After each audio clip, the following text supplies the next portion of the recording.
இந்த பையனை நம்பலாமா வேண்டாமா? இந்த பையன் பார்கவி கல்யாணம் பண்ணிக்க மாட்டான். நம்பலாம். நம்பலாம். பார்கவி கல்யாணம் பண்ணிப்பீங்க. அது தெரியாது.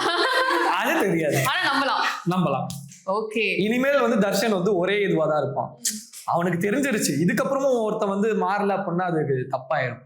அவனால ஒரு உயிரே போயிருக்கு அப்படின்னா திருந்திட்டான்.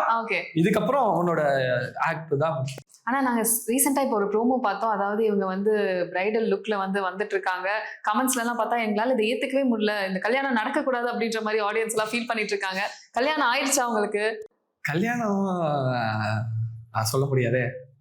அதுதான் கல்யாண பேச்சு இருக்கும் போது தானே இவங்க சொல்றாங்க அவங்க அப்பா இருந்துட்டாங்கன்னு சொல்லிட்டு. சோ கல்யாணம் நின்றுச்சா? கல்யாணம் ஆயிடுச்சு. டெம்பரரி க்ளோஸ் அப்படி வேணா எடுத்துக்கோ. Temporary close. அப்ப அந்த கல்யாண ப்ரோமோ பார்த்துட்டு நாங்கலாம் கல்யாணம் ஆயிடுச்சு அப்படின்னு நினைச்சிட்டோம். உங்களுக்கு அது வந்து நாங்க சொல்ல முடியாது. ஆக்சுவலா அது நாங்க ரிவீல் பண்ணிட்டோம் அப்படின்னா அது அவ்வளவு. ஓகே. எந்த கமெண்ட்ஸ் போட்டாலும் யூஸ் இல்ல. இந்த தர்ஷனுக்கும் அன்புக்கரசிக்கும் தான் கல்யாணம் ஆகும் போல. அவங்களுக்கு எல்லாம் முடிவு பண்ணிட்டாங்க. சரி ஓகே இவங்க 2 பேருக்கு தான் கல்யாணம் ஆகும் அப்படின்ற மாதிரி ஆடியன்ஸ் சைட்ல முடிவு பண்ணிட்டாங்க. பட் ஆனா ஆசைப்படுறது இவங்க 2 பேருக்கான கல்யாணம் தான். எங்களுக்கே கொஸ்டின் மார்க் தான்.